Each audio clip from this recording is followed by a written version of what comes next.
was quick to direct the blame for the tragedy at President Biden, tweeting while the scene was still active, quote, "These deaths are on Biden. They're the result of his deadly open border policies.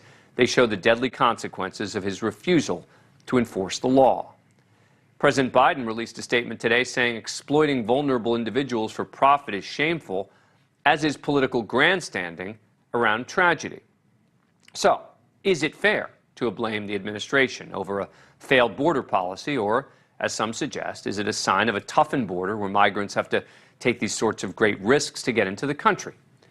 Joining me now, Mailman, former Trump administration attorney who helped write that administration's Remain in Mexico policy, and Mustafa Tamiz, Democratic strategist and former consultant at the Department of Homeland Security.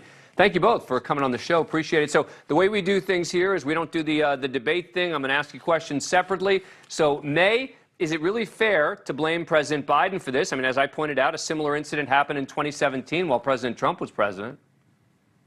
I think it's absolutely fair. I don't know what he was supposed to say, that there were, 51 migrants found dead, and this is just random happenstance.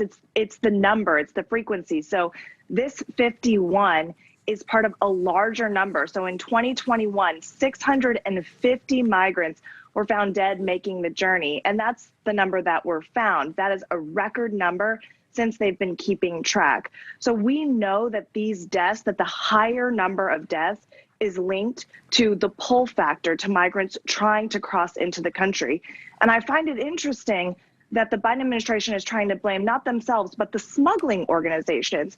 Well, they're smuggling for something that the Biden administration basically has blessed as a legal exercise. If you come into this country, you're going to most likely be ushered in. So how is the smuggling organization, which is just connecting the dots, really the one to blame here when the business is basically blessed? What do you make of the argument, though, that the tougher the border is, the more desperate people get, and the more risks they'll take to try to come in particular in something like this?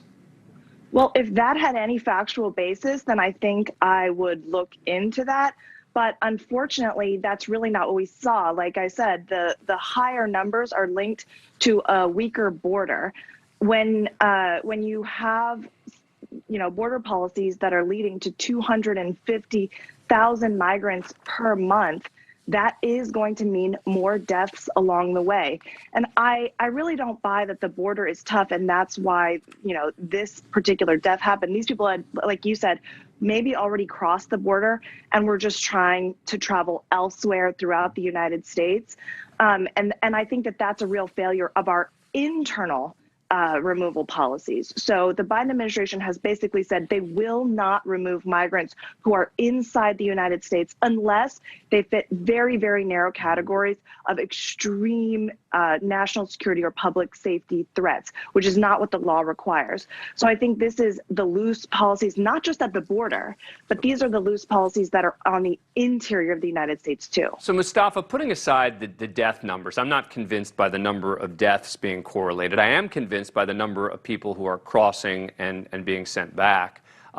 Is it fair, though, to say that President Biden's efforts to pull back on some of the tougher Trump policies have emboldened migrants? Look, I think it is correct and accurate that 240,000 people try to make that attempt in the month of May, which is higher than prior years, and we've been seeing a surge. And a lot of that surge comes from the devastation that's taking place in Guatemala and Honduras and Central America. We've seen record violence there, and people are fleeing very difficult scenarios. And we have not had any kind of a comprehensive immigration reform. We have not had an update to the asylum policy. And so Biden administration is caught, in the middle of this, that we have to, remove Title 42, which people will debate.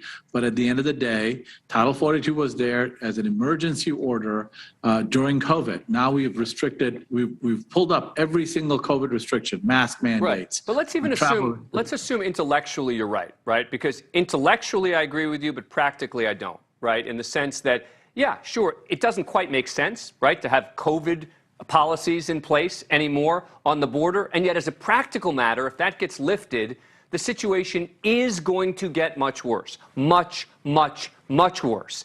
And so shouldn't that be a concern for not just practically for the country, but also for Democrats? Mustafa? Look, I think that Republicans have always used immigration as a wedge issue, as a political weapon. They're not interested in solving the problem or making it better. They want to use it basically to gin up their base. And from a Democratic perspective, we know that this affects people's lives. These laws are not to be used as a political weapon, but to try to, if we're a nation of laws, then that means that even laws that govern asylum, that the whole world follows, that we have to follow too. So this notion that things are worse, yes, things are worse. Do we have accurate solutions for them? We don't, because this border problem has happened under Republican administration, Democratic administration, and even Trump administration. So quickly, Mustafa, unfair then in your mind to blame Biden for the 51? Well, look, I mean, it's completely unfair, but that's not the point. The issue is Republicans will use anything to gin up their base. And immigration is a political weapon to them, not an issue to solve. Let me let May have a final 15 seconds. Well, I think that, Title 42 we like to talk about, but actually the Biden administration has a very obvious tool that it can use, which is the Remain in Mexico program, which it refuses to use, which the Trump administration used to lower border numbers before Title 42, before the pandemic. And it's really hard to trust the president saying he's doing what he can when really all the facts show that he's not. Well, I have to tell you, I am somewhere in between on this this border issue. It is tough for me to figure out that there's a link between this specific incident and Biden, but I do think that there's a link between the number of people coming across the border and Biden. May and Mustafa, thank you both very much for coming on the program. Appreciate it. Yeah. Coming up, thank you for watching. Go to newsnationnow.com to find NewsNation on your cable provider. And don't forget to click the red subscribe button below to get more of NewsNation's fact-driven, unbiased coverage.